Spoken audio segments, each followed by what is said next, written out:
White Rocket Entertainment podcast number 971. That's a lot of podcasts. A great many. Once again, live from the Destiny, somewhere across the universe. It's the White Rocket Babylon 5 and Sci-Fi Review podcast. I am your host, Van Allen Plexico, joined as always by my co-host, Andy Fix. You out there tonight, Andy, as if I can't see you right there in the little square on the screen. I am definitely out here, Van. How are you guys doing?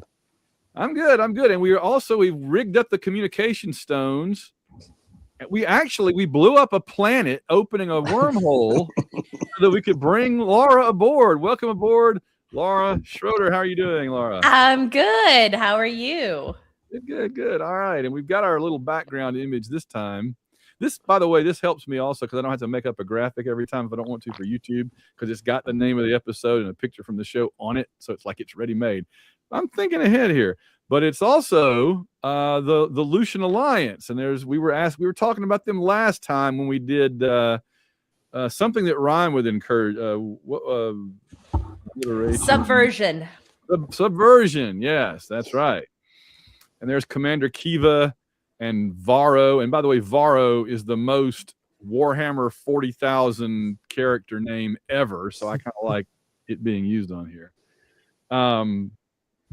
But yeah, we are back to talk about the last two. We've reached the end of season 1 of Stargate Universe. Andy, it's like 3 years ago that I was telling you, no, you're going to love this show. Just trust me. Just get through the first couple episodes and you're going to really love it.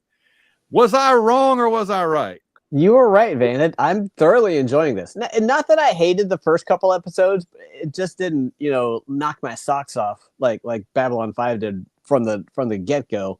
Right. But once it started going, man, it started going, and it's the depth is amazing. I'm impressed with the depth of the characters, of the storyline, the world building, everything. It's been really fun to experience. As I always say, I can see where like diehard SG1 fans wouldn't like it as much. I understand that.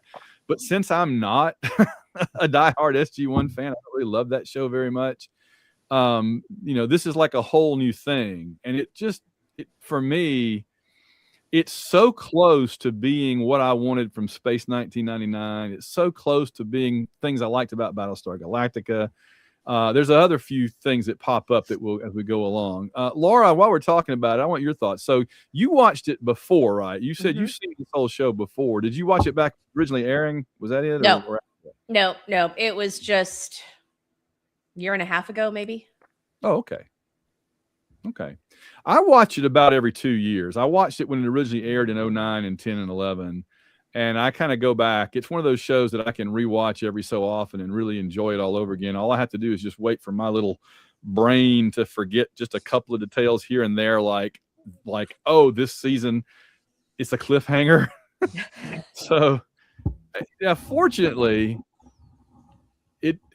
when the show ends, it doesn't. I'm not going to give a spoiler here at all, but just. Thank goodness when this show ends after season 2, it doesn't end on a cliffhanger like this. You'll see, Andy. It ends on like a Babylon 5 kind of cliffhanger, but not one like we're right in the middle of an episode. You know what I mean? That's a little different. Right. This is, in fact, well, I would say this cliffhanger is almost like a Chrysalis season 1 to season 2 cliffhanger where. You don't know if everybody's going to be alive or dead. Right. There's a lot of trapdoors sitting beneath a lot of characters right now. Yes. Yeah, and it's never the ones you think. Right. It's always interesting. Like at the end of season 1 of Babylon 5, I don't think any of us would have said Sinclair was the one that would be gone and Garibaldi would be fine. Right. But yet there it was. So, all right. Well, so we're going to talk about this ending of. We're going to just go ahead and do both episodes at the end of season 1, Incursion parts 1 and 2, which still doesn't cover the whole story. So now I'm looking forward to when we can come back and do season 2. But in the meantime, do either of you have any like general news items, announcements from the world of Stargate or sci-fi or anything? The only thing I can think of is the acquisition of Warner's by Paramount, and they're going to merge those two, and their Star Trek stuff is up in the air. They don't know if they're going to just let it lie for a few years and then reboot everything once again, or if they're going to move forward with Star Trek Year One or whatever they're calling the spinoff of Strange New World. It's everything's up in the air, and of course the fate of Babylon 5 is completely up in the air too. I mean, the new ownership might really glom onto Babylon 5 because it's very militaristic and Yeah. It's got a lot of fascism in it. So hey, I don't know what they would do to it if they did decide to run with it, but who knows? I mean, who knows what's going to happen? It's a crazy time in the whole streaming universe right now. So I guess we'll have to wait for all the everything to settle down, and we'll see what the fallout is. And that I gotta say, because I'm a big Star Trek Strange New Worlds fan, and I've really enjoyed them introducing the classic characters onto there. And I know that some of my friends and people I know that they're like, well, don't make it into the original series because we already have the original series. But I'm like, we have 3 years of the original series. I will happily watch the other 2 years of the 5-year mission if we can have this Kirk and this whole crew, right? I mean, all we really lose is Pike, right? To a certain degree, maybe Mbinga, right? And the 5-year mission started after Kirk took over the Enterprise anyway. So when we see Kirk in season 1 of Star Trek: The Original Series, he had already been captain for a while. So yeah, exactly. I mean, when they say year 1, this is before the TOS even gets started on that 5-year mission. So right. There's a lot of room for them to do some cool stuff, I think. Oh, absolutely. And there's 2 characters we don't have yet are Dr. McCoy and Mr. Sulu. Chekhov came later, even on the original series. Right. So he shouldn't pop up yet. And Dr. McCoy has been cast. Thomas Jane from The Expanse has been cast as Bones, and I think he'll do a great job. He'd be great, yeah. So I'm looking for the one I was always excited to see was Scotty, and I thought they killed when Scotty first appeared. I was like, that's Scotty, oh my gosh, I'm so excited. So yeah, it's really going to be exciting. But yeah, I hope that they can do something with Babylon 5. But they've never Warner's. I mean, honestly, it couldn't get any worse. Warner never knew what to do with it, right? So Paramount taking over, how much worse could it be? And I say that knocking on wood here, but honestly, so yeah, they could. I mean, they could consider it too. Well, I don't want to get political, but they could definitely make a lot of changes, to it that would really ruin the spirit of the show. I think they could turn it into because all the blowback against the Starfleet Academy is, well, Star Trek was always about the cool ships and about the military. So why are they going away from that? And Star Trek was never about that. But there's a segment of the fans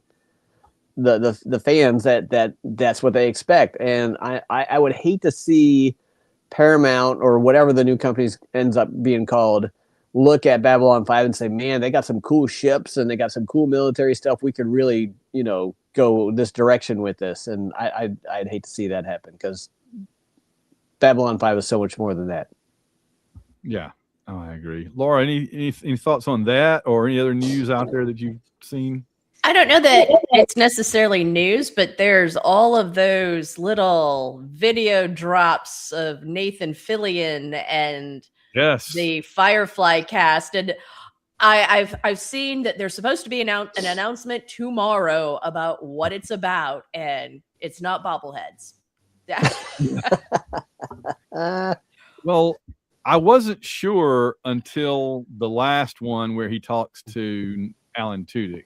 Yes. And at that point, it's got to be an animated series set back in the day. And before he died, his character died, Wash.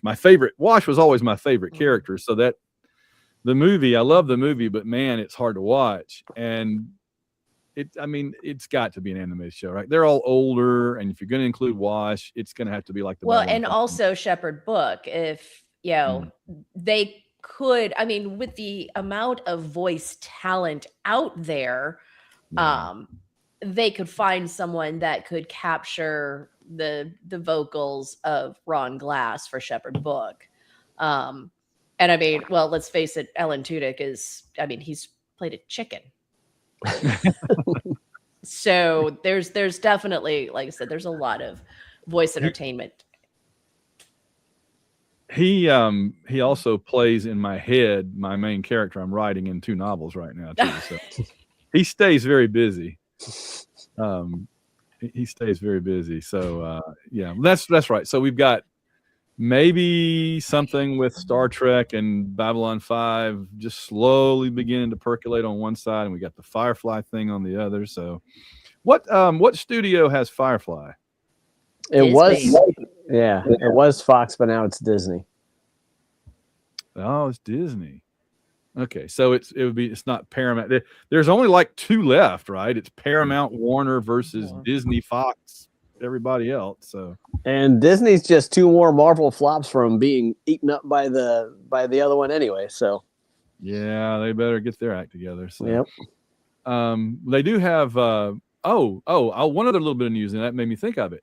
We're about, as we record this on March 14th, 2026. We're less than a week away from Project Hail Mary coming out. And I love the book. I nominated the book for a Nebula Award. It's one of my favorite science fiction books I've read in the last several years. And it's by the author of The Martian, so it's fun and wacky. And the movie has the advanced screenings of the movie, which I wish I'd gotten to go to. All the buzz has been very good. Like, masterpiece word has been thrown around a little bit. Yep, I've seen those reactions, and it gladdens my heart because I was really, after watching that first trailer, I was really, really worried that they're going to massacre the book. It's a book very near and dear to my heart as well, and I loved it. And it sounds like that they're keeping the heart of the book intact. And from people's reactions, it's going to be a really good movie. I'm excited for it. Yeah, it's I haven't watched any of the trailers because the very first trailer, I watched the first trailer months and months and months ago, right. And it gave away way more in that one than I ever wanted to see. And so I just said, no, I'm not going to look at anything else. Because, I already know what happens, but I don't want to see it. What's the point of seeing the movie at that point? If I already know the story and I see what it looks like, I'm good. I don't need to pay anybody. Yep. Are you excited about that one, Laura? Are you going to go see it? I'm not that familiar with it, so I don't know. You should familiar. Have you read or seen the Martian? The Martian. That was Matt Damon. Matt Damon from Mars. I have seen The Martian. It's been several years, so I really couldn't tell you much about it. But I do remember seeing it. It's this novel was written by the same author, and it's like The Martian on steroids. It takes everything good about The Martian and ups the scale and the stakes about 100%. So yeah, it's good. If you like The Martian, you will love the Project Hail Mary. It's really, so are really they good. Like related in the, or no. They're just complete, they're both standalone, just happens to be the same right. author. It's the same type of story. You get the lone astronaut stuck in a dangerous space situation and has to science his way out. And it's the same formula, but like I said, he amps up everything 100%, and it's phenomenal. And this time it's Ryan Gosling. Right. Okay. Yeah. So yeah, it comes out Thursday. So I've already got my tickets for Saturday. Thursday's my daughter's birthday, so that was not good. But I went ahead and got tickets for Saturday when her friends are over. So it'll be great, because she and all her friends will be here carrying on, having a post-birthday party, and I'll be at the movie theater watching Project Hail Mary. So I'm not dumb. Well, I will probably be putting anything like that off because I'm going into the final couple weeks before 12 Angry Jurors. So we're like, right. Yeah, the push before the shows. She's an angry juror, Andy. Yes. Uh-oh. With an accent. Oh, what kind of accent? A vaguely Eastern European-ish accent that I completely made up for the part. That sounds a lot like a character we know from Babylon 5. You should. So you're familiar with 12 Angry Men? I am.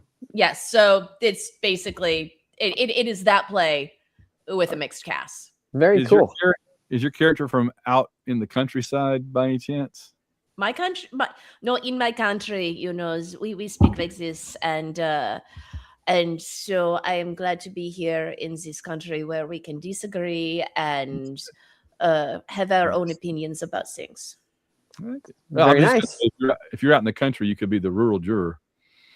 I'm in South Carolina. Everybody's a rural juror. The rural juror. But right. No, the character is an immigrant, awesome. And so that's the one I'm playing. I have just a really quick story to tell. The first time that I was called for jury duty, I had a heart attack 2 days later, not related. Oh. So I got out of jury duty. And then the second time I was called for jury duty, again, less than a week later, we had the COVID shutdown. So I got out of that. So I have lots of jury duty stories, but the only one I will say is about coming up on 3 weeks ago, I get a jury summons for that week. Are you going to use the accent? Wouldn't that be funny? No, I actually got it postponed. So that's, it's all good. I'm like, yeah, this is just not a good week. And they happily postponed it for me. But I'm just like, really? This is just kind of like ironic here. So. That is. All right. My only news is besides that was just a quick look at our upcoming shows. This episode goes up March 30th.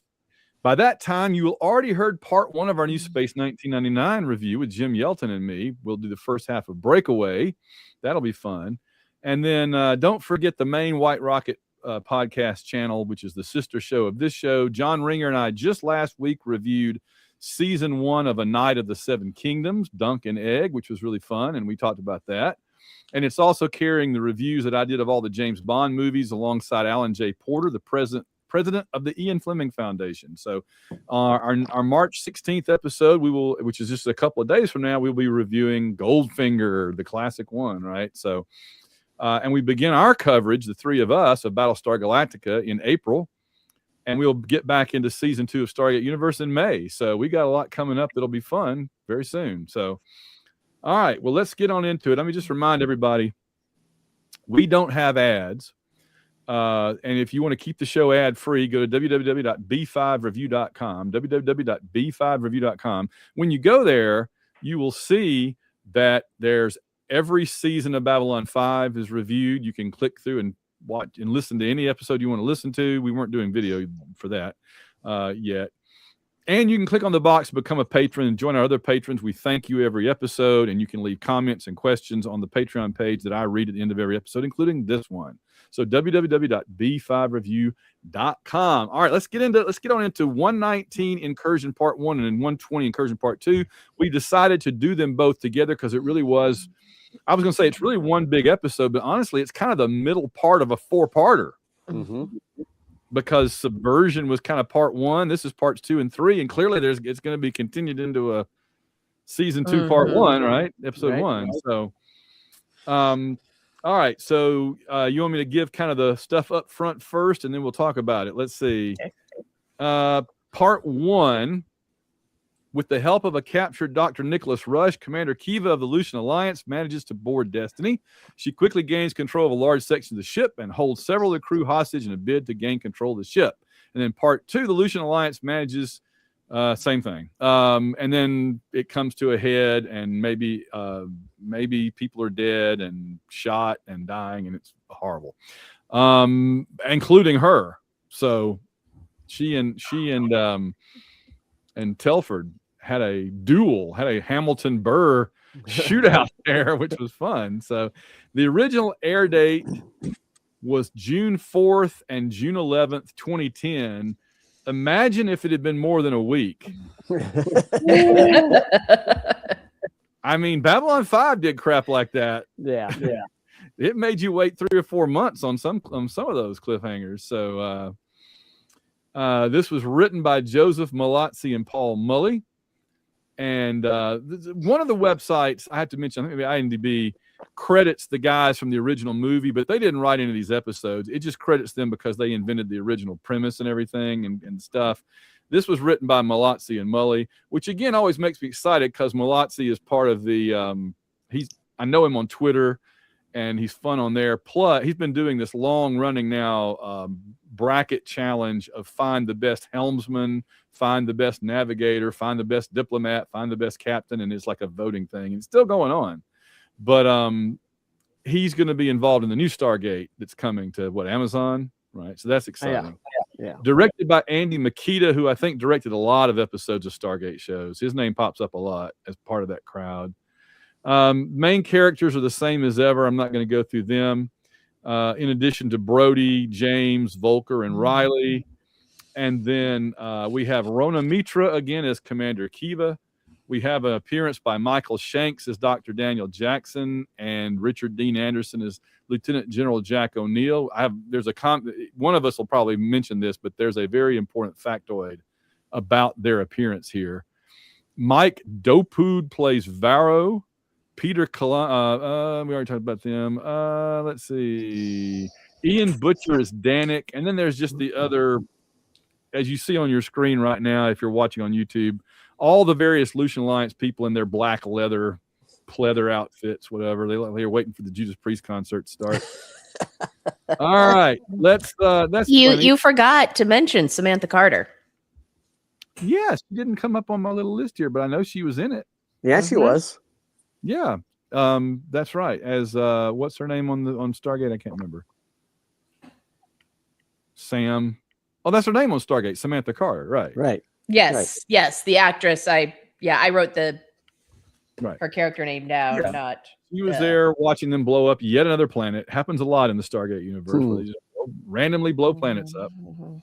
All right. So let me start with Laura, if you're able. Do you have any notes or factoids to throw out there for us before we? The only thing I had was this was the final appearance of Jack O'Neill, Daniel Jackson, and Samantha Carter in this series. Yes, I noticed that too, and that was very, very interesting. Final appearance of all of them in any Stargate franchise, and probably forever, because unless they make a really old version come back in the new show. Andy, you got any notes and factoids? That's the only one that excuse me, that's the only one that I was able to track down as well. Okay, I got a few things. This episode aired originally in Ukraine before it aired in the US or Canada, which is weird. I don't know how that happened. It's really weird. It did, yeah. They used the kill somebody and bring them back to life method on Teal'c on Stargate SG-1, which is how they knew that would do it, that would rid you of your brain controlled persona. It's too bad that wouldn't work on Talia on Babylon 5, right? Right. This episode contains one of several World of Warcraft references in the Stargate franchise, where they talk about Eli did some great accomplishment, and Chloe's like, how did you do that? And he's like, it was in World of Warcraft. Yeah, he said he climbed this big mountain with a full pack, and she's like, oh, that's cool. Which one? It was in World of Warcraft. There is another. This may be one of your favorite moments or funny moments coming up, but I liked where she was thanking him for carrying her, and he's like, it'll be your turn in a minute or something. I like to see her with a bullet in her trying to carry or whatever's wrong with her, trying to carry Eli, or without a bullet in her. Let's see. Destiny did not drop out of FTL to receive the incoming 9 chevron connection until well after the Lucian Alliance's dialing attempt reached the 4th chevron on their end. If accurate, this would suggest that Destiny doesn't recognize such a connection until a certain number of glyphs are dialed. So that's interesting. So they this far into the Stargate franchise, they still haven't completely nailed down how the dialing thing works. I just think it's funny that they never advanced to touch tone control. They were still on the dialing And I wish that when the Stargate does the little and it locks, it would then go.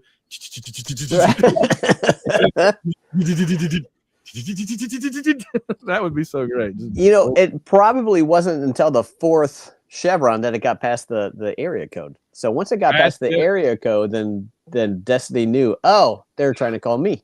Yes. And did they dial 1 first? That's the other thing. That's a good And point. you might have to dial a 9 to get out of the building.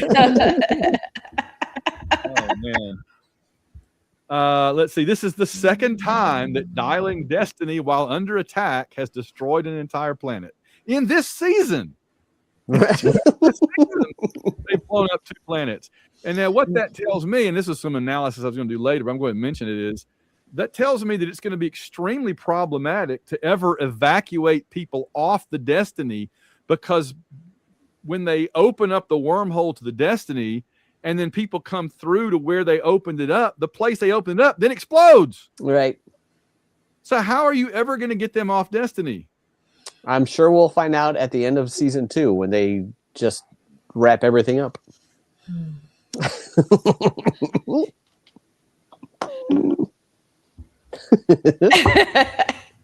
You just keep believing that, Andy. It'll all be fine. Just keep telling yourself that over and over, and it'll all be fine. Spoilers. Let me see. Unbeknownst to this, with short. Okay, yeah, it's the same thing I already talked about. Incursion was originally slated to be a single episode, but while writing it, Malazzi began to realize, good Lord, how did I ever think I could get all this into one episode? And I mean, it really became 4, as we've talked about. So I don't think they ever, The only thing that really changed, though, was they moved the 17th episode to season 2. It's called The Greater Good. And I've never known that before. I've learned that now doing research for the show. So I'm curious when we watch season 2 and we get to The Greater Good, which I have no idea. Andy, that's like, remember I told you there's like a handful of season 1 Babylon 5 episodes. You tell me the title, I have no idea what happens. Right. I still don't. The War Prayer, no clue. No clue what happens in that episode. Okay. When we get to whatever The Greater Good is, I'm curious to see if it works in season 2 and how it would have worked in season 1, you know? I sure hope Rivers isn't in it. Yeah. Yeah. That's fair. All right, let's see. When the Lucian Alliance dials the Destiny, the Chevron 1 is dialed twice. Again, they're just trying to get out of the building. Let's see. Actors react to season 1. Just a couple of quick ones. Brian J. Smith, who plays the lieutenant. We're going to leave you with the last episode that when I read it, I got upset. There's something that happens in that episode that is so upsetting, so cruel, and so wrong that just thinking about it gives me goosebumps. What do you think he was referring to? I have no idea, except for the demise of the aforementioned Rivers. But that was... Yeah. Or CJ getting shot. Oh, that's right. Planet blowing up, or Smith and Greer being outside. Oh, yeah. Not being able to get back in. That's kind of a cool sci-fi cliffhanger, though. I don't think that upset. I don't know. Maybe CJ getting shot. I was going to say. That's the one that shooting a pregnant woman seems like the most outrageous things. So, all right. Well, we'll leave it at that.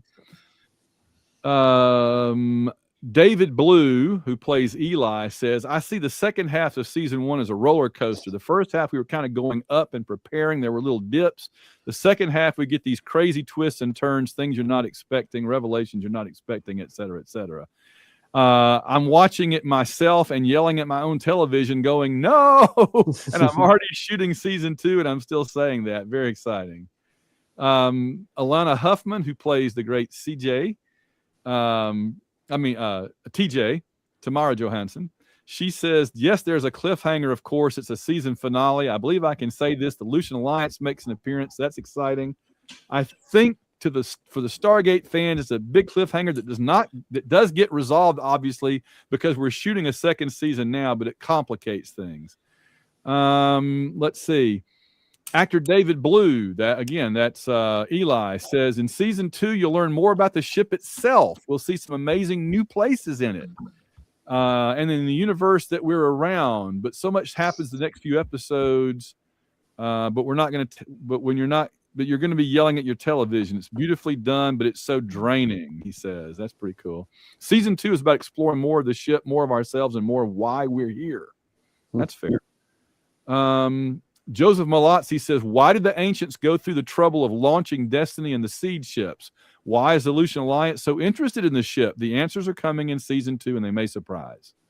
Right, because clearly the Lucian Alliance was interested in this ship, and we still don't know what the Destiny's destiny is supposed. What's it doing? What's its mission? Right? It's just going, just go. And I got to thinking about this. And we can talk about this in a minute, but what would this show have been like, or what would the story be if the Lucian Alliance had taken over and spaced everybody they didn't need, and it had become a Lucian Alliance ship, and they still couldn't get back to Earth, just like our crew can't? What would it have been like? What would the Lucian Alliance be doing out on the other side of the universe? Killing each other because everybody's power hungry, and then the ship would be empty. That's fair. Yeah. I was thinking what it could also be doing is pissing off all of the aliens out there so that they come back to Earth to get revenge on the humans, because these awful, terrible, mean, power-hungry humans came out to their space and messed with them, and so they just think all humans are that way, and they come back. It would really be like Dark Moonbase Alpha, wouldn't it? For sure. First of all, it probably would have gotten canceled really quick, because all these characters are horrible, horrible people. And nobody will watch that. So, right, that's true. Let's see. I think that's all. Okay, so let's talk about the story. I have a question for you guys first to kick us off here. I have 2 questions for you. Actually, I have 3. So I'm just adding them as I think. No, 4. 3. No, I'm going to stick with 3. 3 general questions. Number 1, I'm going to start with Laura here. How do you guys evaluate? Pretend you're General O'Neill now, and he was back to being crotchety, angry Jack. How do you evaluate Colonel Young's leadership and strategies during this incursion specifically? I don't want like his how do you think of him as a commander, because we talked about that. How does he handle this?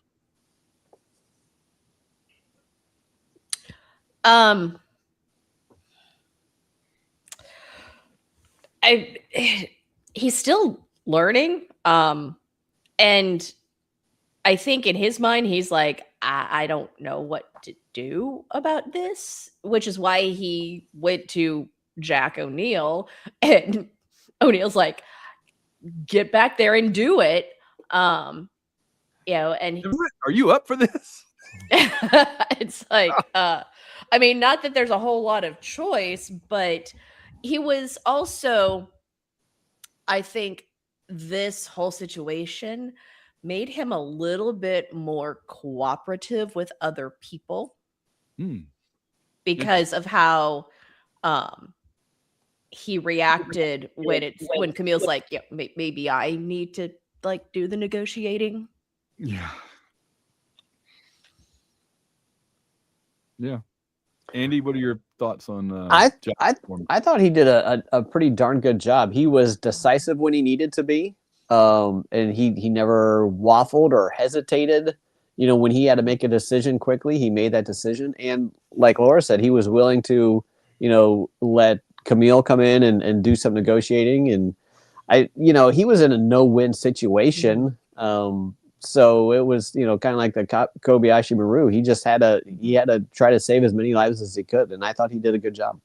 And to expound on that, the whole thing with killing Telford to end the brainwashing, and the lieutenant's like, well, why didn't you just tell me? You should have told me and I would have been behind you. And it's just like, he made a call. It's like, look, it's, the less you know, then you can't be implicated if something goes south.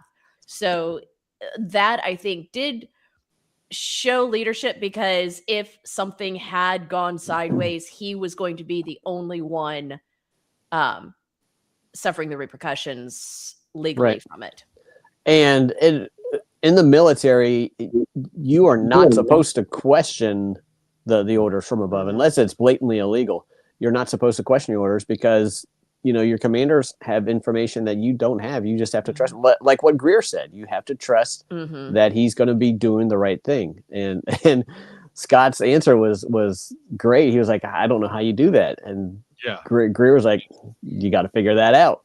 Well, and I think that's the difference between a junior officer and enlisted.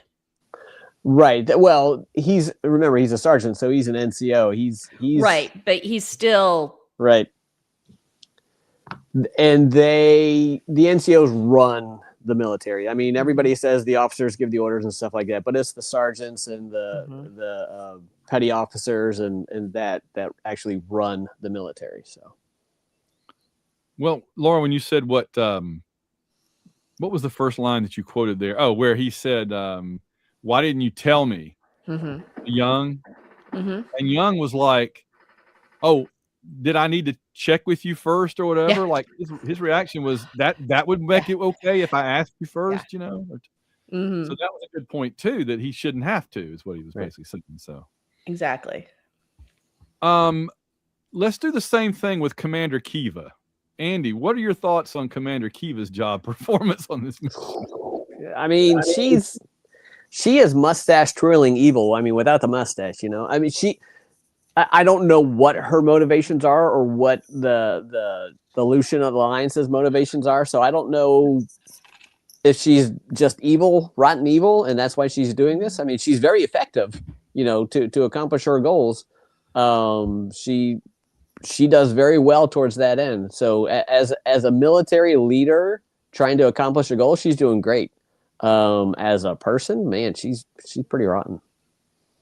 I do think she's blinded by her perceived level of power, because you can see, she's making decisions and she's like, she's just going to push through and basically scare tactic and kill her way through to get her way.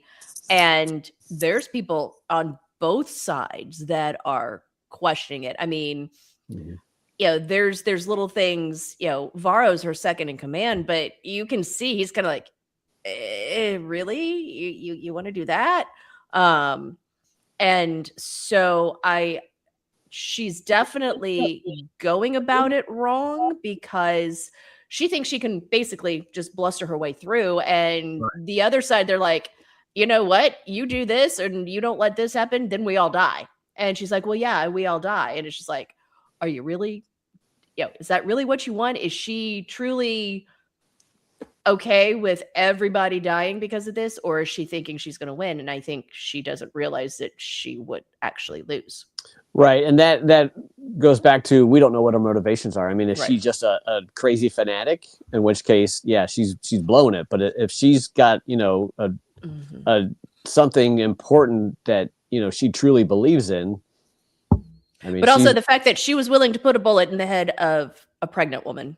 I mean, not that it's okay to shoot anybody, but in that particular instance, it's like you want to make yourself really unsympathetic. That's the way to do it. Right. Yeah. She's definitely a horrible person. And I think she's having to, I get the sense that she feels like she has to kind of be completely ruthless and show no doubts, because she's got a bunch of really he-men kind of guys, that work for her. And if she's going to keep them all in line, she can't show any weakness probably. So she has to always be, it's like the old saying, better strong and wrong than weak and right. So she's got to be strong even when she doesn't know if she's right or not, when she's guessing. And there are several times in these two episodes that you can see behind the facade, she's calculating, like, I don't really know everything I need to know. And I got to be about this, even if I'm not certain, So she's an interesting character in that way, because she's because of the fact that she is trying to corral this group of mostly men. They're almost like a space biker gang in a way, you know. And she's got to keep them in line, and you can't be a weak lady. She's got to be a tough leader. No, but she's ruling by fear. And she proved that in the previous episode, because, you know, someone does not live up to what they're supposed to, and you said he was not necessary, so I killed him. And as we all know, leading by fear does not equal leading with strength. No. I agree with that, but you can't argue with her results, because she did take over the Destiny. I mean, she went in there with a weaker force, and she played her cards right, and she obtained her objective. But the only reason she did that is because Young was not willing to kill Telford or Rush. Right. Yes. Right. That is that was just such a great moment where they're like, he can evacuate all the air out of the room, and she says, then he should have done it. Mm-hmm. And then boom, they're already through the doors before anybody can react. So that was impressive. All right, the third thing that I want to ask you about is Chloe. Does she? I mean, I was asking this question and wrote it into my notes during part 1. And in part 2, it's kind of answered and it's kind of not, which is Chloe knows that Eli is in love with her, and Eli knows that Chloe knows, and Chloe knows that Eli knows that Chloe knows, and we can just keep regressing infinitely, right? And they even talk about that a little bit toward the end of the second episode. And even though she knows it, there she is like, oh, Eli, I don't know anybody like you. Oh, Eli. And he's just like, you know. So I want your opinion. Let me start with Laura on this one. What is Chloe doing, and should she be condemned for this or not? I don't think she should be condemned, because, as we all know, there's so many different types of love. And while, yes, Eli is in love with Chloe loves Eli. Yes, he's been friend zoned, but it's more than that. There is a deeper connection, I think, in her mind, and correct me if I'm wrong, but isn't she an only child? I don't remember. Yeah, but I think for her personal connection to Eli, we're going deeper than just friendship. We're going practically family. And regardless of how deeply in love you are with someone, they could always leave you. Whereas, I mean, well, family can do that too, but it's always portrayed. Family goes deeper, and I think she feels this deeper connection to him, and because he is always there to support her, she knows 100% she can rely on him. So I don't think it's a condemnation, because in my mind, watching that, she's not leading him on, but she's leaning on him, and he has invited that, and he does encourage that, because he'll take whatever she's willing to give, or whatever she is able to give. Okay. I agree 100%. She is treating him like a near and dear friend, would. And she is not responsible for Eli's emotions. Mm-hmm. So she feels that they can be good friends, and Eli will have to either accept it or not. And by being her friend, Eli is saying, hey, I can be your friend. So she's treating him like a friend. Okay. And I think she took some steps to address that or redress that in the second episode, when she basically said, I have friends, but they're not really friends, because they are just in it for what it does for them. They're not really, they wouldn't do this for me like you are, basically, is what she's saying. Right. They wouldn't carry me through an ancient alien spacecraft across the universe if I got shot with them, So Okay, all right. It still bugs me though. Why? Well, you didn't give your opinion on it. Why does it bug you? Well, I thought that was my opinion. It just bugs me because I feel like she leads him on. I feel like she takes advantage of his affection. I feel like she uses it. I mean, I understand that her other friends are not as dedicated to her as he is. But that doesn't give her license to take advantage of his affection. That's the thing that bothers me. I feel like she knows he'll do anything for her, and so she asks him for anything. But wouldn't you do that of a friend? She does that because he's her friend, right? I mean, I have friends that I would if I'm in desperate need, I would ask them for anything. And what does she do for him? What has he asked her to do for him? Be his girlfriend. Has he come out? He's not. He's asked never. that. Yeah, he's never asked that of her. So No, I'm sure if he asked her to do something for him, like if he needed help with something, that she would do it. He's just set his sights on too high up the ladder. This is the girl that Lieutenant whatever his name is that I can never remember. Lieutenant Scott. Yeah. Just can't Scott for some reason. This is the one that. Oh, here we go, Laura. You ready? This is the one that Lieutenant Scott pitched Lieutenant James, over the side for. Right. So, but again, she's not responsible for Eli's feelings or emotions or anything like that. If they're friends, they're friends.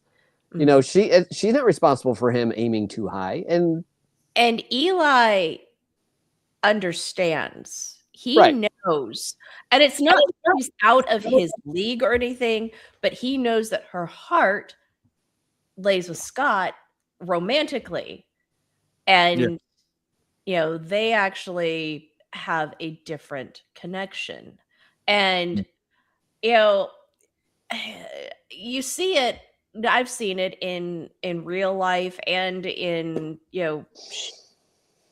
media everywhere. It's like one partner can be completely and, in love and dedicated.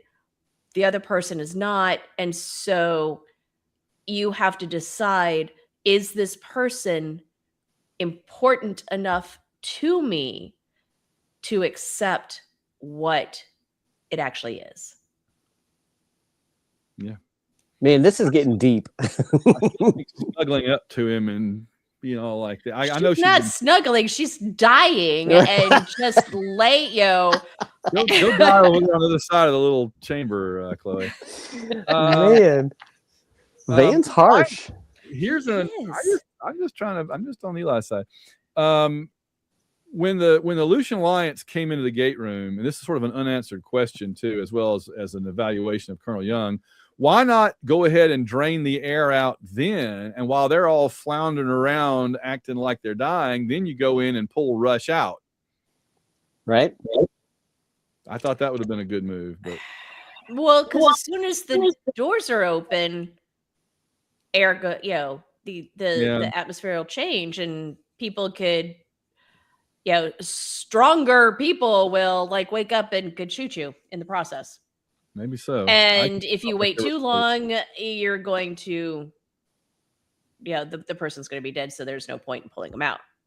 They also need one of those shields over their Stargate, like SG1 had, where anything that comes through smacks into a big metal plate.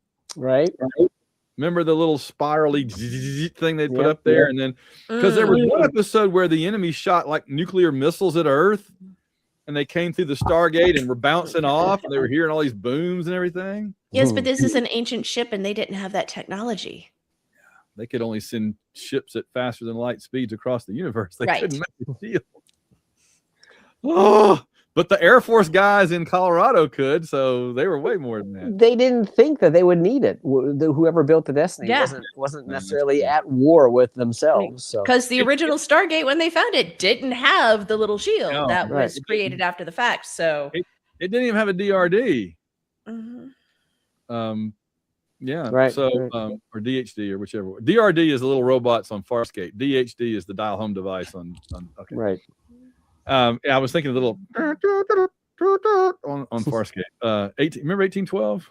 Mm-hmm. Yeah, we gotta do Farscape someday. Oh, not enough time, too many things. Farscape was good. I had a note. They really did a crap job of defending the ship from these cosplay heavy metal weirdos. Get your ass back there, says General O'Neill. Mm-hmm. All right.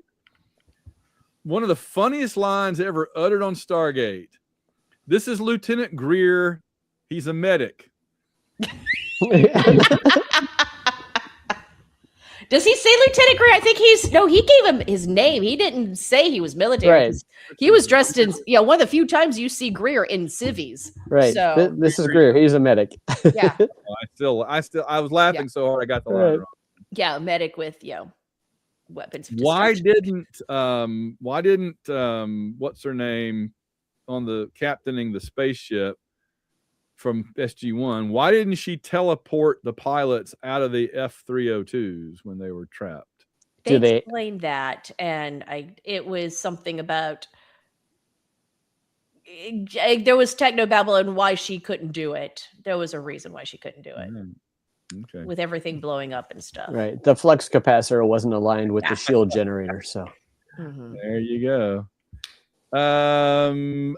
There was an interesting thing that Joseph Malazzi said in his blog. He talks a lot about these episodes where he talked about how he likes to work forward through an episode, but because of the way this season ended, they kind of had to start at the end where they wanted to get to and work backwards. And he says that was really hard for him because they had to figure out what to fit in and how much it would take and kind of keep filling backwards, So I thought that was interesting as a writer, how they had to kind of, when you get close to the end, you kind of have to work backward rather than going forward. That's, when you're constrained, I mean, it's the same way writing comic books, for example, not books. With book, you can just go till you're done, right?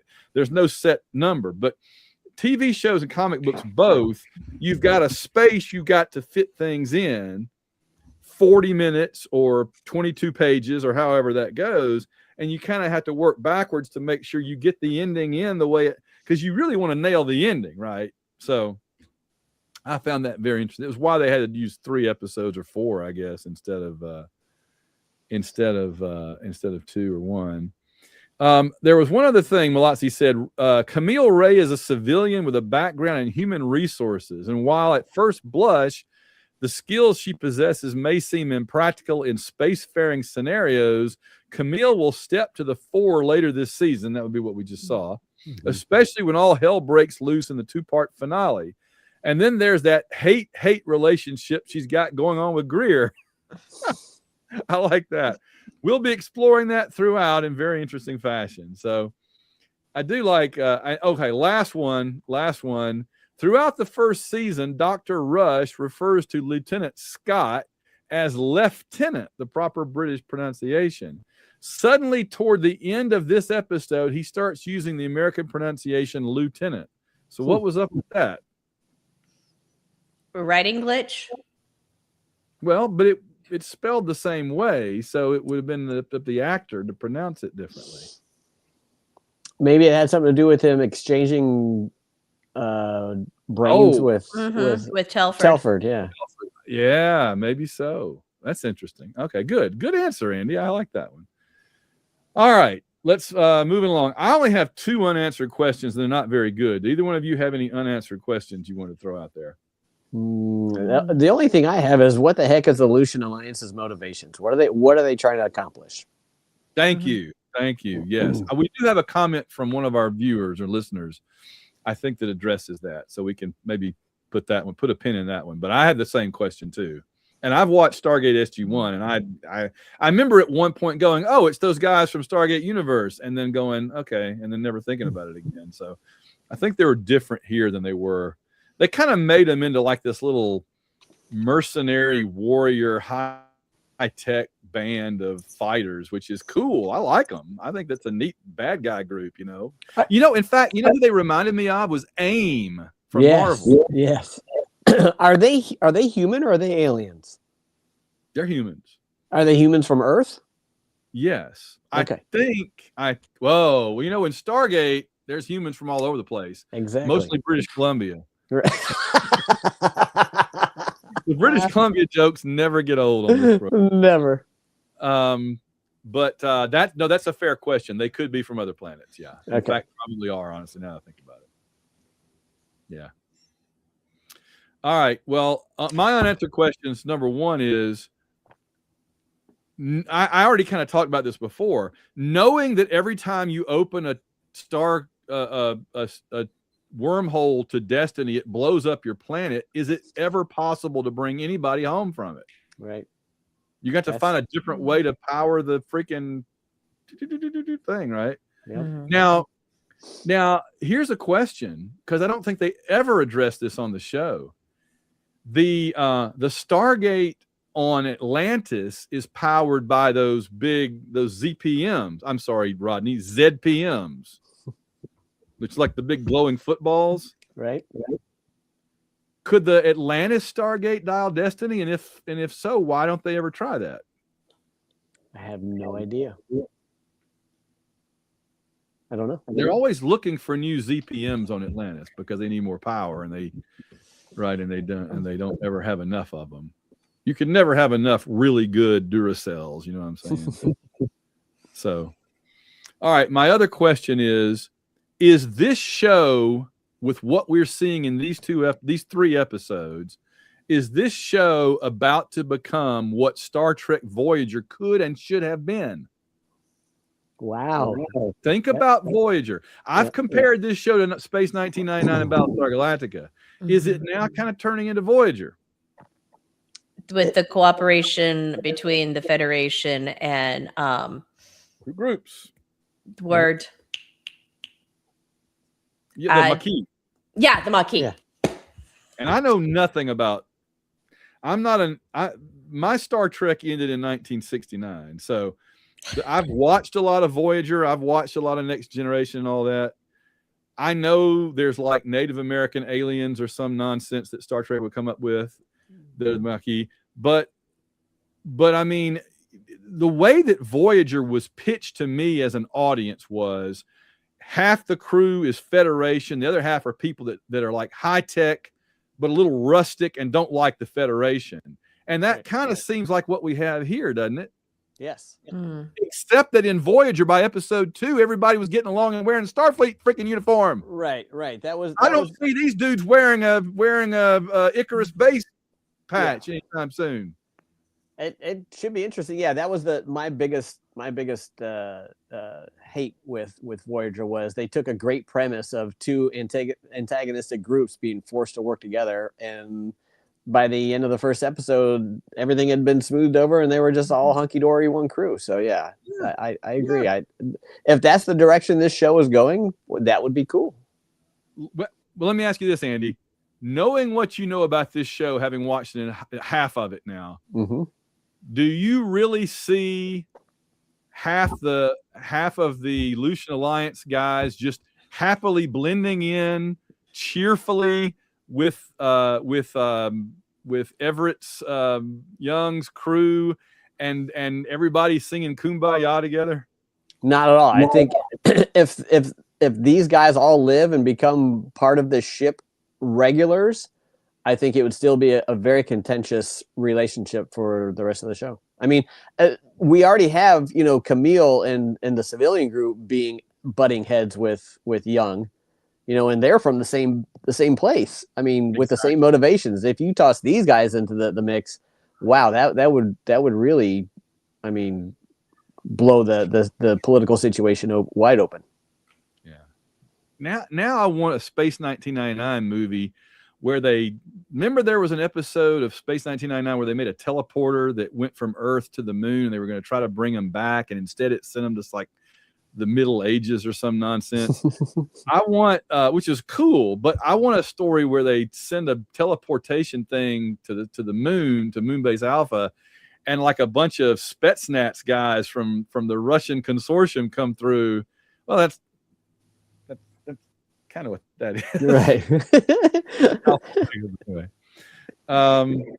you wear your emotions on your bookshelf, man. This is true. Laura, any other thoughts about that? I don't want to shortchange you. I'm kind of riffing there on something. Oh, no. See, since I've seen the whole series, I really can't comment. Yeah, that's fair. Let's move on into the categories that we haven't covered. So, Andy, what was your most interesting or intriguing character in this two-parter?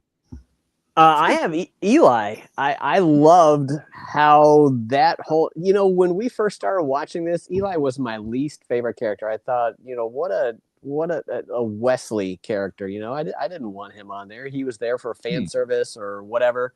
But over the past three, I mean, he's grown throughout the entire season, but over the past couple episodes, his relationship with Chloe has really developed, and his emotional maturity has really shown through. I'm very impressed with Eli, and he was my favorite part of this particular show, this episode. Interesting. Okay. Laura, what was your most intriguing or interesting character? Yeah, I too chose Eli because over the course of the season, the growth of the character, exactly what Andy said, it's just he has matured, he has become he shows determination. I mean, this was a kid plucked out of his mom's basement playing video games, because he's super brilliant, and like you said, he was just kind of like just a guy that likes sciencey stuff, and now he's, I mean, I would say as far as where he stands in the hierarchy, he's second to Rush. And as we've talked about before, Rush knows Eli is smarter than him. It's just Eli doesn't have the experience. That's where he lacks, but he is definitely growing by leaps and bounds. His determination, he's not just going to give up. He's pushing, especially when emotionally motivated, and we know how deeply he cares for Chloe. So in this, that's where a lot of his motivation is, but it also is because of everybody else. And he is just a rock solid person. If you needed to name one person you could 100% count on at this point, I think it's Eli. Right. And Eli is the one who will always at least try to do the right thing. Yes. You never have to question his motivations. I'm going to jump ahead on this actually and say this is the answer to one of my questions later of the flex category, who seems like they're in a different TV show from everybody else. For this two-parter, Chloe and Eli felt like they were in a different show from everybody else. That's, I think, why I didn't think of Eli when I was answering this question, is because it was like they were on a different show. And it makes sense because clearly they're kind of they're cut off. They're cut off, but they also are going to be able to come back and shake up the status quo when necessary, right? I mean, if I didn't know what was going to happen in the next episode, and honestly, I don't remember, but if you asked me, if you said to me, all right, Van, you get to write the script for the next episode for season 2, part 1. I mean, I'm going to lean on Eli and Chloe coming back and saving the day to a certain degree, right? Because the Lucian Alliance doesn't know about them, right? And wouldn't be worried about them if they were really that much. Oh, some kid and some rich girl, who cares about them? Let them bump around in the and walk out an airlock or something by accident. Why not?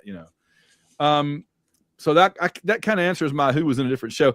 I said I like Colonel Young trying to keep control of things in this episode because he really had to play a very broad range of emotion, from being a decisive leader to negotiating to dealing with his own people, particularly Camille as usual, and then at the end kind of resigned and knowing he's getting captured, and it just galled him.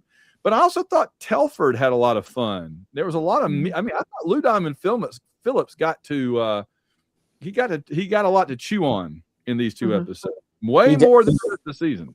He definitely did. He was no longer just the bad guy. He was, we saw the other side, and we saw the side of him that got him to where he was in the Air Force and all that stuff. He was a stand-up dude. Well, exactly. Now that, the brainwashing is broken, and, even from the beginning, it's like he never questioned Young trying to kill him, because he knew exactly once he came back He knew exactly what had happened. It's like, okay, yeah, this. And then, so he was then also playing the double agent at this point, because the Lucian Alliance did not know that his brainwashing was gone. So yeah, I think they gave Lou Diamond Phillips really shone in that role, being, and like Andy said, showing exactly why he is such a highly decorated officer. I did like that when he kind of comes to, he's like, wow, you gave me the full treatment there, Everett. You really went the whole 9 yards there. He's like, yeah, that's what I had to do. Okay, so character you wish they'd shoved out the airlock, Laura. The entire Lucian Alliance. Oh, I like them. Come on. They're evil. They're like killing innocent people and just being completely. You got to break a few eggs. Hey, you got to get the trains to run on time, That's right. That fascism isn't going to fash itself, man. Come on. Okay, the whole Lucian Alliance. Interesting. I mean, if I had to pick one, it would be Kiva, because as Andy said, she is just pure evil. Yeah. So she's extra compensating, I think, as like the head of these bad dudes. All right, Andy, what do you think? Who would you shove out? Definitely Kiva. I mean, some of the other members of the Lucian Alliance are showing at least a little bit of emotion, especially the lieutenant after she fixes them, or after TJ fixes them. So I think, I think Kiva would. You shove her out there a lot, and the whole situation can get resolved a little bit more amicably. I'm going to go a different way, and I'm going to say Varro. Although, honestly, Camille had one foot in the airlock for me this whole two-parter. She was annoying me to death. Young is, it's just that's the Battlestar Galactica element that we talk about, right? Right. Young is trying his best to Adama the situation, and Camille is trying to President Roslin everything, and it's just like, just stay in your lane, Camille. She's trying to be his conscience. when we need a new person to run the cafeteria, we'll let you choose them and give them the orientation tour. But meanwhile, don't try to run the dang ship, Camille. It's not you don't know that it's not your job, man. It's not. This was one of the first times where she didn't annoy me, and I think she did stay in her lane, and they don't really delve into it, but she was playing her part, because when she said to Young, should I try negotiating? Because Young, I don't think he is the greatest negotiator, and we are talking about two military-esque people going at it, and so Camille is like, let me try, but he was right there, and when she's on the walkie-talkie and saying, well, where we come from, the military answers to the civilians, and Telford just sits back and he's like, yep, that like, this is how it is. So I think she stayed in her lane. She wasn't trying to take over, because Young was with her at every step, and they discussed. Yes. Everything. All right. I'm sorry, but you've driven me right to the front door here, which is, I think that she was being used completely by both of them. Because Young, well, let me start with Kiva, because she's a little clearer. Kiva used her. Well, all right. I got to start with Young. I'm sorry, I confused my own self. Young is using her because he's trying to buy time. And she's like, can I negotiate and do whatever? And he's like, he basically responded, this is not exact quote, but he basically responded, yeah, what the hell? Can't hurt, and it'll drag it out more. He's trying to buy time. He's trying to drag things out. And he figures letting Camille talk to her for 10 minutes or whatever will do that. It'll slow Kiva down while she's talking to Camille, and give him more time to get ready and prepare and all that. So I felt like, and she's using, because she has an objective in mind. She's not negotiating crap. She wants to win. She wants to take over. So trading hostages is amusing at best to Kiva. It's an amusement, but it's not what she's interested in. So in other words, Camille comes into this like, I'm going to compromise and negotiate between these two people. Neither one of them has the slightest desire to compromise at all. They both want to win and take the other side out. And they're going to use her as a delaying tactic in between them while they both consolidate their sides. Am I crazy? No, that's not wrong at all. Mm-hmm. But I think Camille knew her place. She knew that she was being used, and she was doing it because she was trying to save lives. Yeah. Okay, that's fair. And I think that hit home for Camille when they did the actual exchange. Right. And she's like, I said 4. And well, here's your body. Here's a couple of bodies. Knock yourself out. Yeah. Yeah. She realized what she's up against. I said Varro, and let me tell you, here's my flaming hot take on Varro. He's like, kill brutally. Oh, I'm wounded. Oh, hey, pretty medic. Thank you for fixing me up. I'm a nice guy. You should like me. I'm a nice guy. Kill. Aren't I nice? Let's get together.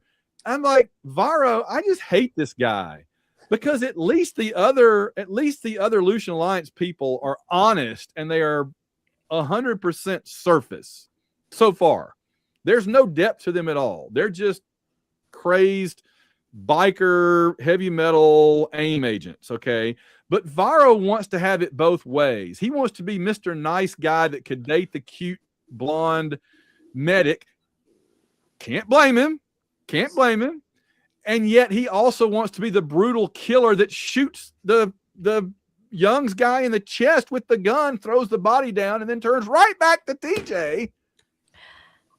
Well, nice guy. No. See, I think what happened, because that was a crazy scene, and that's when they'd found the duel between Kiva and Telford, and then I don't know, whoever bald guy that decided, okay, we're going to finish this, and that's when he split the civilians from the military. Yeah. Pushed all the military in, and it's like, we're going to do this. And then TJ's like, oh, no, you're not if you want me to save your commander. And, everything was heightened, and something set Varro off, and he went on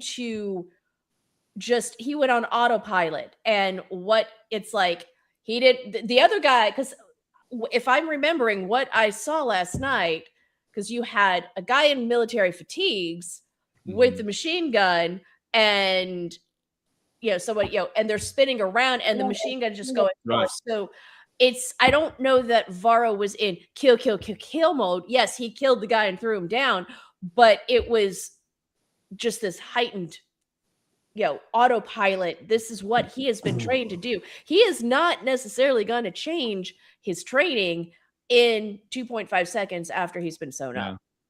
And we still don't know what his motivations are. I mean, I don't think he's as mustache twirly as Kiva is. You are. So, right. So I think, when he goes in to do the military thing, he might think he's doing the right thing. Mm-hmm. So he's going all out as a military person. But, when two countries go to war, it's the governments that are going to war, not the people toting the guns. They're just doing what they believe is the right thing to do. So I don't think he's as awful and as evil as Kiva is, and I think he's an interesting character. I would have liked it better if, when the guns start going off, he jumped in front of TJ to try to protect her, rather than jumping on the guy and shooting him in the chest and killing him, and then turning around and being like, hey, TJ. I just feel a lot of hypocrisy with that character, and it bugs me. It rubs me the wrong way. Well, we'll see next episode where we go. That's for sure. All right. Andy, what was your favorite moment in this episode, or these two episodes? Favorite moment was right there towards the end of the second episode when Eli had to go open the airlock for the two guys stuck outside, and that exchange between he and Chloe was just really emotionally impactful, and it showed Eli's character. I mean, he's a good dude, he's a solid dude, and like I said, you can always count on him to do the right thing no matter what. So I thought that was a cool moment. It is. Laura, what was your favorite moment? Andy, are we like psychically linked on this? Because I had that same scene, but pinpointing down to when Eli knows he's got to go do this, and he looks at Chloe. He's like, right? Right? Yep. And that's what I was referring to earlier too. Yeah. That exchange. Yes. Okay. And he is like, in his mind, if this is the last thing I do, I want to make sure she knows exactly how I feel about her. Yep. And he still goes off to do the right thing. And he still goes off and does it, and leaves her, which I know totally ripped his heart out, because she's like, no, don't leave me. And he's like, no, I've got to. I will be back. But yeah, that whole, I just went with something lighthearted. I typed it in at the very beginning of the whole thing, and it just kind of stuck to the end. Is where Young tells Telford, at least the brainwashing explains why you've been such an ass. That was funny. That was a good one. Yeah. Because there weren't a lot of great hero moments in this two-parter. There was a lot of just doing the nasty work you got to do to survive, which is a lot about this show. This show isn't a SG-1 where they heroically charge in and rescue the medieval planet from the aliens or whatever. This is much more just trying to stay alive. Right. This show is a lot more Space 1999 in that way, or Galactica, than it is Stargate. It's a lot more brutal. Yes, absolutely. And that's one of the things I enjoy about it. All right, Andy, who won this episode? I got Eli. Eli won this episode because he came to, I think, a better understanding of his relationship with Chloe. So you guys were watching that other show. It was a great show. It was. I just keep forgetting about that other show they were in from the main show. That's true. No, you're right. You're right. All right, Laura, who won this episode? I actually said Telford in this because he didn't die. And his brain got fixed from the brainwashing. So, I mean, we don't really, in the overarching story, we still don't know who really won. But in this moment, I mean, yes, Andy, I definitely agree with you, but it's like, Telford didn't die. So far. And I guess you could tack on Rush too, because had Telford really died, would Rush have died too? Right. We don't know. That's a good point. I put down it was looking good for Kiva until she got in a short-range Hamilton-Burr duel with Telford. Yeah. We don't know what's going to become of her. And then I said, just on this show, who wins is if the Destiny crew is still alive at the end every episode. I call that a win, because they are pretty much walking holding hands with the Grim Reaper every episode on this show. All right, Laura, who lost this episode? Rivers, for one. Now I know there were more deaths, but he was the only one really named.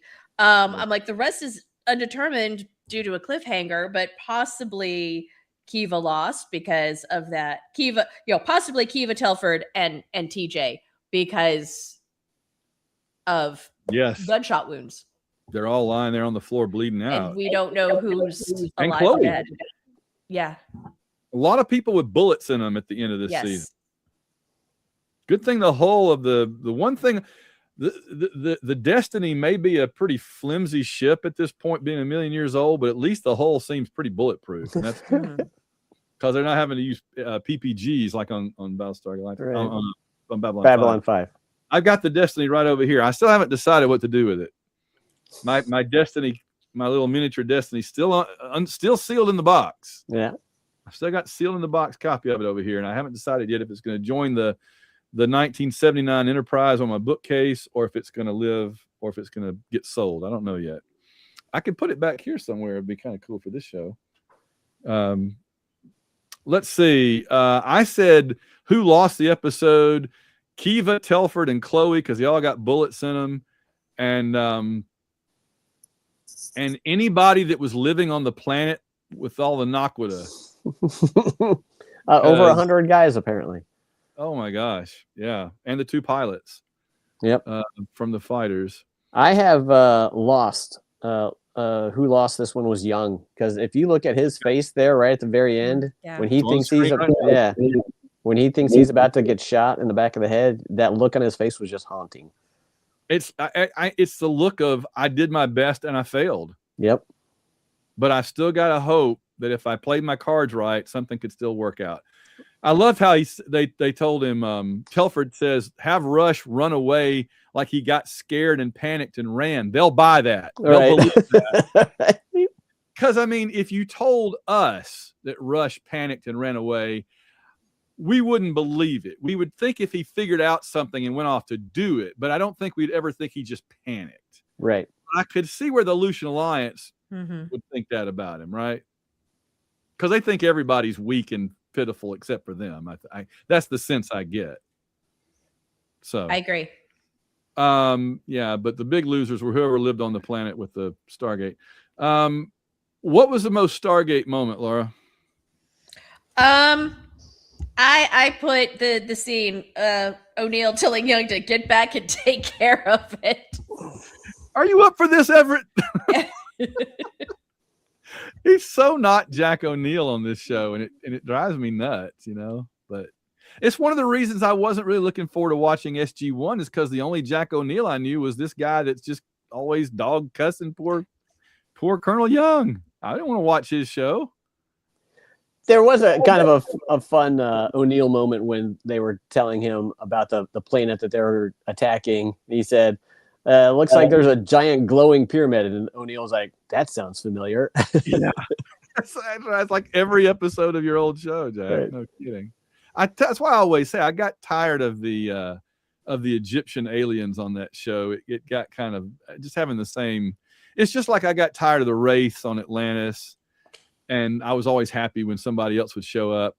And I was really happy with the last couple of seasons of SG1 because it really became a different show. It got the Farscape cast and it became about the Ori, you know, the religious weirdos and all. And I'm just like, it's not Egyptian snake aliens. Thank you. I'll take this all day long. I'm so happy to have something different. Thank you.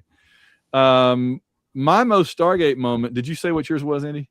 No, my most Stargate moment was the Lucian Alliance attacking a planet and blowing it up to get to Destiny, because that happened before. It's like that's our modus operandi. That's the original, yeah. And I said the blowing up a planet to use a Stargate is a Stargate thing. Twice in this season alone, as you just said, yeah. So, all right. Did you guys have any flex categories? And let me always remind the audience, our flex categories, they can opt to use any of these or none. Most interesting use of food. Character who seemed to think they were in a different show from everybody else, and I already gave mine. Story character development that left you scratching your head, or would this episode have been better with Michael Garibaldi, Londo, or Jakar in it? So, what'd you think?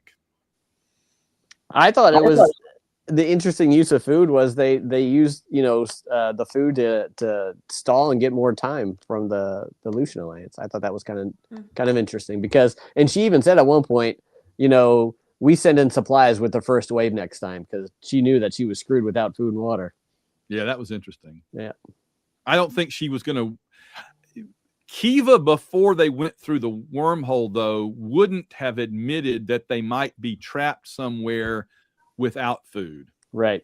We're going to go in and win immediately, so we don't need any supplies. We'll take theirs. Well, maybe you won't. Right. Mm-hmm. Laura, what did you think? Any of those?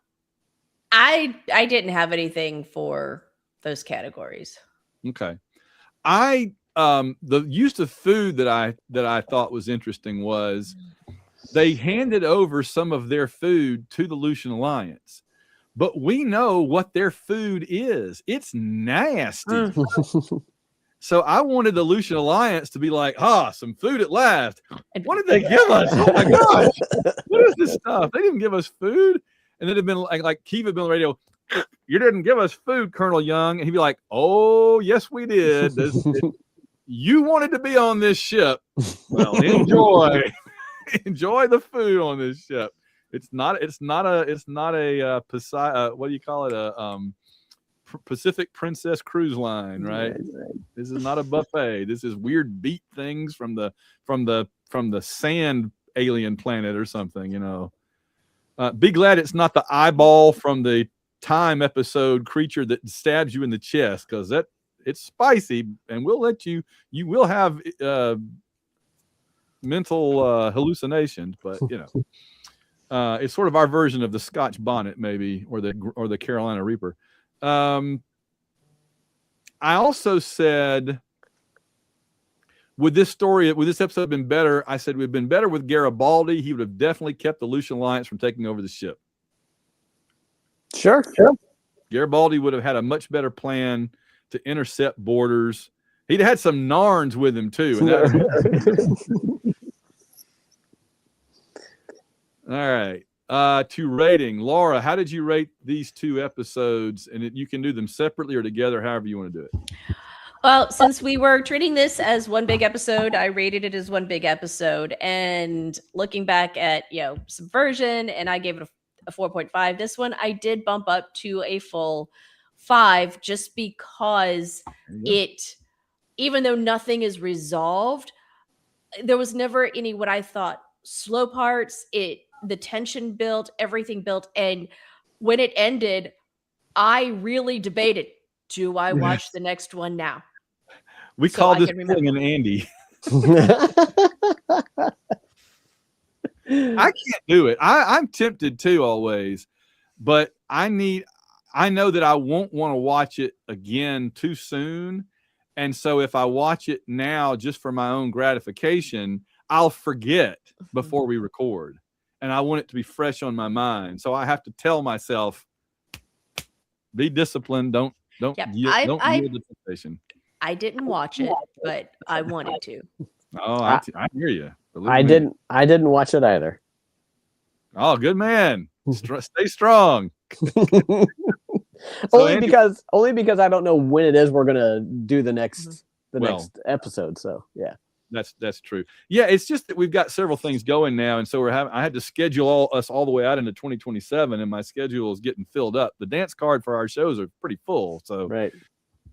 Yeah. So we're doing like weekly White Rocket and bi-weekly on here, and it's just a lot. Yep. Even with some reruns. So what did you rate? I gave it 5 stars, man. I thought this was a great one. It ranked up there with the best of the Babylon 5's season finale. So I thought it was great. It took it a whole new different direction. In fact, one of the questions that we didn't go over was overall direction of the series, and I just put wow, because it really took it to a whole different level, and every character was really strong, and we saw some really cool character moments, had some good action in it, and I thought it was great. So definitely a 5-star episode for me. It really makes me happy to hear you say that, because I wanted so bad for you to watch it, and I knew you'd like it, and I was right. So it makes me happy to know. But it makes me happy to know that you're enjoying it. It really does. I knew Laura did because she saw it before, right? But I knew I did because I've seen it 100 times. But yeah, it's always good to know that somebody appreciates something. Van, even a broken watch is right twice a day, so you're good. Well, good. That's probably one more time than I am, according to my family. Anyway, I actually rated it separately for the 2 episodes, but they ended up with the same number, so it doesn't matter. I gave it a 4.5. And that's just, but the only reason I think for that is it's the same way that we used to do Babylon 5, which is when you kind of know what's coming, right? You kind of want to hold back a little bit because you're going to have to go to 11, so you don't want to go to 11, and you know what I mean? Right. So this was like a 10, knowing there's some 11s coming to me. But I mean, I think that, from what I remember of season 2, there's a handful in season 2 that are really, really good, and I think better than anything in season 1. I still think the Time episode, we can do a season 1 retrospective. In fact, we want to get I'm blanking out. Nathan, yes, of course, Nathan. I'm sorry, I can't think of anything right now. If we want to get Nathan on and do a retrospective too, we could do that. Kind of go around the horn. But looking back, the Time episode, and then the whole thing with the aliens and Rush being on the planet with the wrecked spaceship and coming back and all that and being abandoned, that to me, up until this, That's the high point of season 1. That's fair. I just thought all that was genius. All that was brilliant. I will question the time episode, but everything else seems all right. We're late, Andy. Yeah, she thinks the same thing you do. I don't know what's wrong with you two knuckleheads. The Gate World rating for this episode, for both of these, and this astonished me, because you'll never guess it. I'm not even going to ask you. The Gate World rating for both parts was 2.5 out of 5. Well, we already know everybody hated it because they aren't sophisticated. So yeah, it's the Stargate people at Gate World, and they don't like this show, right? And I guess they have a problem with concepts evolving. They're probably just a bunch of incels who are upset that what's his name, Eli, isn't being all pouty and stuff about Chloe. Yeah, that's fair. But the that was the people that run the Gate World site. That's their official judgment. Visitors to the Gate World site, 83% voted it 5 stars. That's legit. And IMDb's rating for it was, for both parts, was 7.9 out of 10. Okay. That's legit and, too. You know, and we've touched on this before, and with how this was not very well received in the whole Stargate fandom. Yeah. But this particular series in the franchise can be standalone. You don't necessarily have to have the background of SG1 and Atlantis or the films or any of it. You can have no knowledge, I think, and still enjoy this series for what it is. And I think that's what everybody is. So I don't like it because it's not Stargate, but it's an evolved Stargate, and they just are refusing to evolve. Well, and that's one of the reasons why it's always weird to me when SG1 people show up on it. I'm glad they never had an Atlantis character show up. If Rodney'd ever been on or anything, I'd have been like, oh Lord, no. Because it's just Rodney weird. And Rush. Oh Lord. It's kind of like they kept evolving the science character more and more extreme, right? Like you had Samantha Carter, she's nice. Then you have Rodney, he's kind of quirky. And then you have Rush, like, oh dear Lord, we've gone full psychotic with the science guy. Where do you even go from there? Baron Karza, right?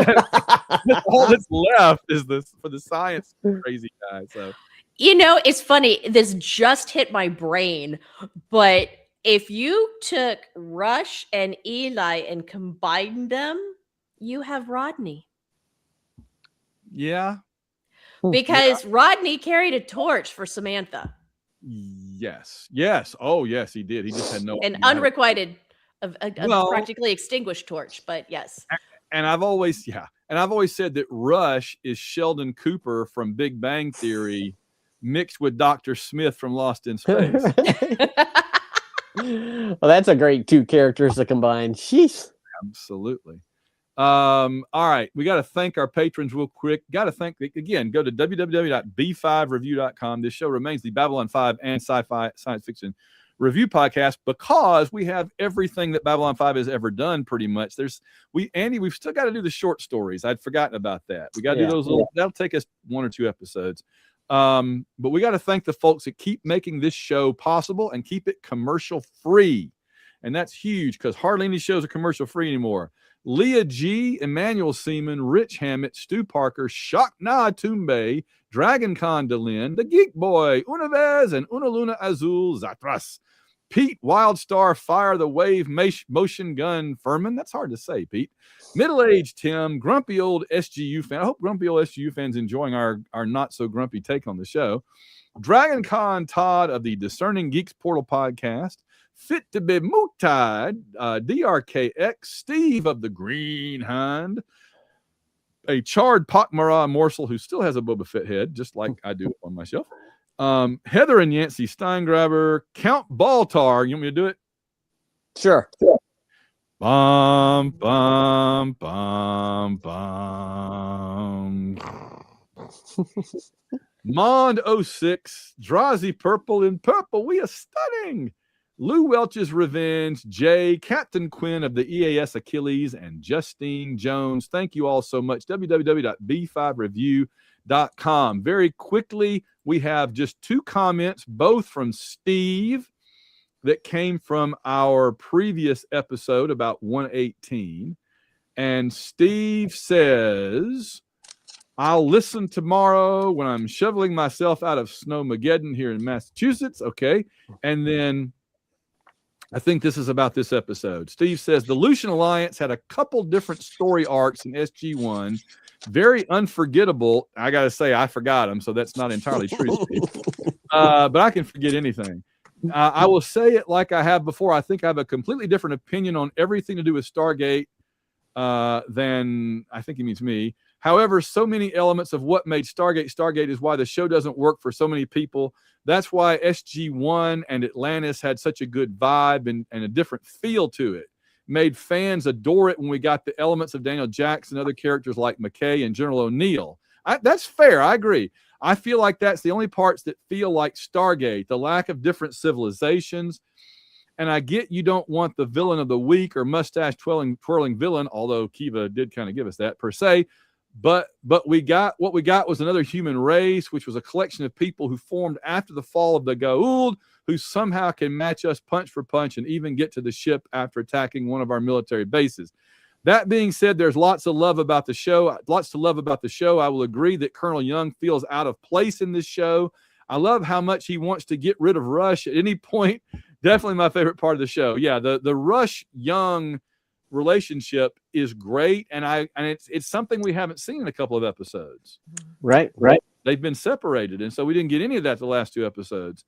Sorry for the random voice text. Season 2 brings the feel of Stargate a lot closer. So Steve says that season 2 will make it feel a little more like Stargate, and that's interesting. I don't remember that, but now let's have it on our radar of things to look for. For sure.